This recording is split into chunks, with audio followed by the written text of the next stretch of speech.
Hey guys, what's good? It's your girl Chef Shetty here, and I'm doing my barbecue tutorial. The one thing that I really love to do is barbecue. So if anybody knows anything about me, I love to barbecue. So the first thing I want to show you is, now every grill is different. I don't know what your grill looks like, but mine, I have the barrel grill. The barrel grill tends to get extremely hot. So you want to be careful depending on what you cook. You want to be careful as to how you put your charcoal in your grill. Now, the one thing that I like to do here is I like to line my grill with foil. My grill is on planks here. So I can lower it, I can raise it. It all depends on what I'm cooking. Right now, one of the reasons why I put the foil down is simply because it's easy cleanup for me. As you can see, I'm up here on a patio, so my big giant grill is on a patio upstairs. So I can just fold and bundle up all of that charcoal, and it's quick cleanup. Also, my bottom, it retains heat. Foil retains heat, as you know. So let's get started. I'm going to show you how I line mine based on what I'm cooking today.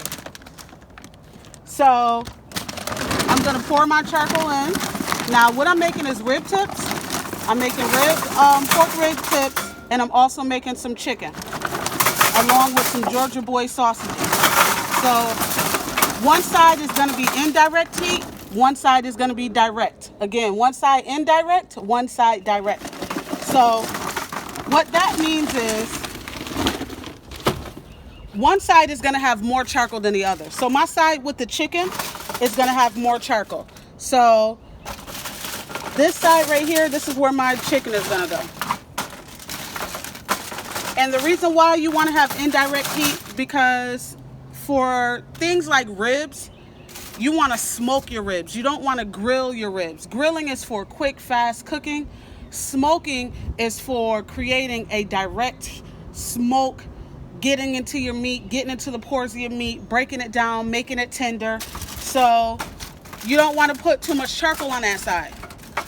So I carefully line my briquettes up like this. So this side right here is going to be for my ribs. All right. And then this side, with the rest of the charcoal, is going to be for my chicken.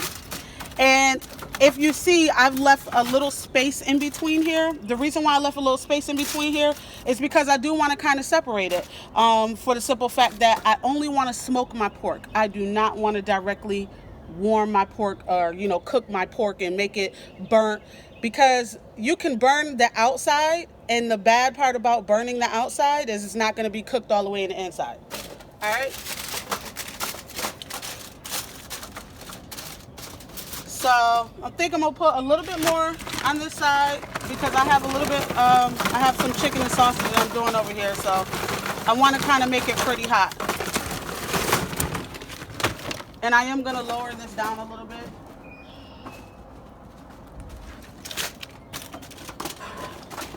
All right, so the next thing I want to do is I'm going to wet with my lighter fluid.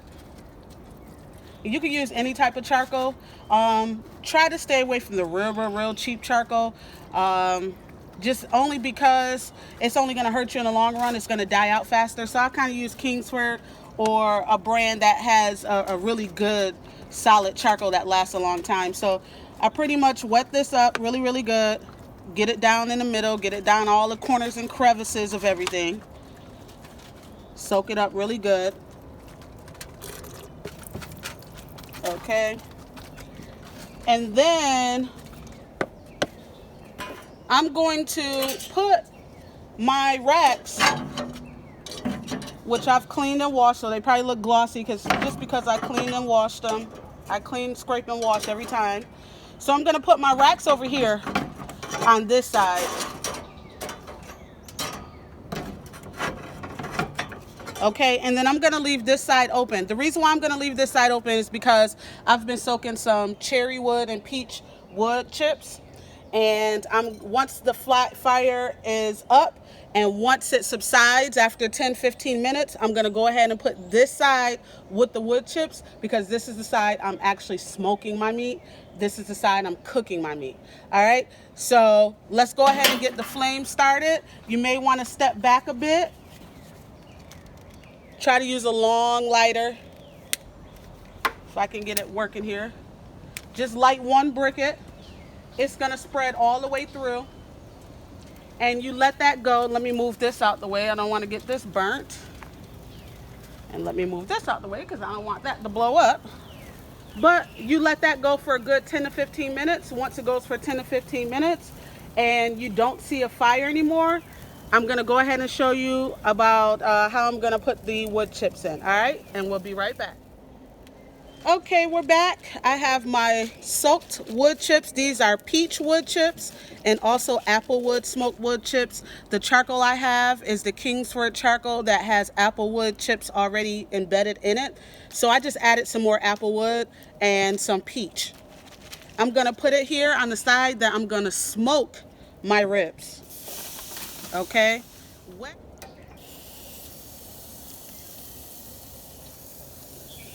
Putting these rib tips on, and all right, I have the chicken here, nice and seasoned up with Shetty's Sea Bangs Pink Grits barbecue seasoning. It is everything, you guys. I mean, you don't have to add anything to it. You just season your meat, you let it sit for a minute. Whew, it's the bomb on ribs. You just rub it all in the ribs, let it sit for about an hour or two, maybe overnight. Whew, miracles.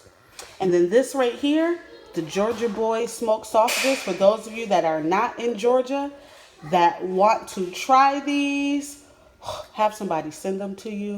Oh my God, they're so good on the grill. The weather is breaking. This is a perfect time. But yeah, about this chicken though, it's about to go on the hot side. It's been 30 minutes. We are gonna get into this barbecue thing, guys. Don't be intimidated. This is to help you out. I've been doing this for years. I've probably been barbecuing since I was 14. I'm 40. So that tells you I got the experience. Let's get it on a grill. All right, guys, I got the chicken down. I have some drumsticks. I have some chicken wings. If this is your first time cooking chicken, what I want to tell you is there is a tip, okay? If you have a grill that has a top, if you close the grill and the vents are closed, it will smoke. If you have a grill without a top, it's going to create flames when the juices start extracting from your chicken. So what you want to have is a water bottle or a cup of water with 3 to 4 spoons of vinegar. It could be apple cider vinegar or it could be regular vinegar. If your flames come up, if you spritz it or sprinkle it with that solution, the fire immediately subsides. Or you can close your grill, and if your vents on your grill is closed, the fire will subside. After 30 seconds, if you open back up your grill and you realize that the fire is still there, you will need that water solution. Vinegar and water. It will kill the flame, but it would not kill your charcoal. All right, so that's my tip. I'm going to leave these upside like this. I'm not going to flip or anything like that for about 15 minutes. In 15 minutes, I'm going to go ahead and flip. Now, if you look over here, you see that my rib tips are still smoking. I'm not flipping them. I'm not touching them. They're on the indirect side with the wood chips. They're minding its business. Also, with my grill, it has a gauge. So with my grill, you can actually see the temperature. So right now it's closed. It's down at 150, but eventually it's going to go all the way up to about 400. That's going to be the hotter side. The other side over here, where I have the ribs, you're not going to really be able to tell what the temperature is because it's hardly not a lot of charcoal over there. All right, so that's it for that. Like I said, leave that covered up. All right, you guys, it's been 15 minutes and I flipped my chicken. Okay, as you can see here, it has nice golden brown crust on it. The wings are pretty much done. So I did 15 minutes on one side when I first laid them down. Then after I covered, I let it sit for another 15 minutes. I flipped. This is what they look like. Now your drums are going to take a little bit longer. I've been cooking for years. I've been barbecuing and grilling for years, so I can eyeball my meat and know when it's done. If you're not sure and it has that nice golden crust on it, it's not burnt, it's just luscious, the skin is bubbling, what you want to do is you want to go ahead and get a thermometer, a meat thermometer. You stick it and touch the bone. You want the bone to be at 165 degrees on your chicken. 165. Once it reaches 165, I like my chicken well done. So I usually close my grill and let it sit for an additional 5 minutes. After 5 minutes, I go ahead and I open up my top. Now again, if you don't have a top on your grill, just let it sit for 5 minutes, flip, don't let it burn, don't let the flame come up, another 5 minutes, and then go ahead and put your sauce on. Rub your sauce on. I use my Sea-Bangs barbecue sauce from Pink Grits, my own personal sauce that is bottled, that will start being on sale effective the 15th of May.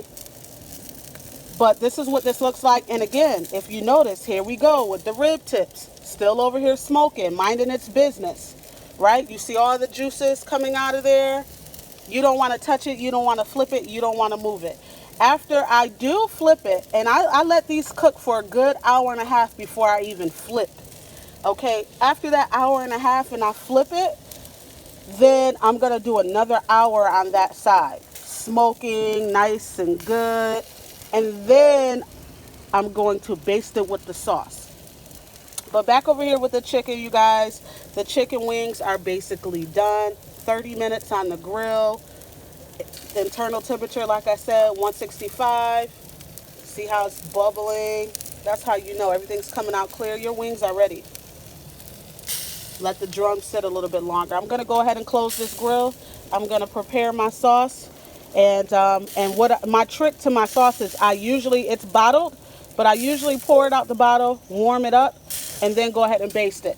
When you warm up your sauce, any cold sauce, even if you use a sauce from, and this is the temperature again, even if you use a sauce from the grocery store off the grocery aisle, warm it up, it thins it out, and it stretches your sauce. All right? So I'll be back, you guys, to show you what the saucy wings look like. I baste the chicken with Sea-Bangs barbecue sauce on both sides. I just let that sit on there for about a minute or two. I flip, get it nice and embedded in there, and it is ready to eat. I'm about to take this off the grill. We're going to have our rib tips, our chicken, baked beans, and some tuna macaroni salad.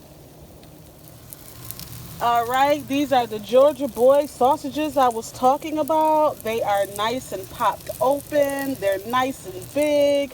They will shrink down in size once I take them off. Then they'll, shrink down when the air hits it and it cools off. But these are what they look like on the grill, popped open, ready to eat, nice and hot. Yummy. And I did cook these for 10 minutes.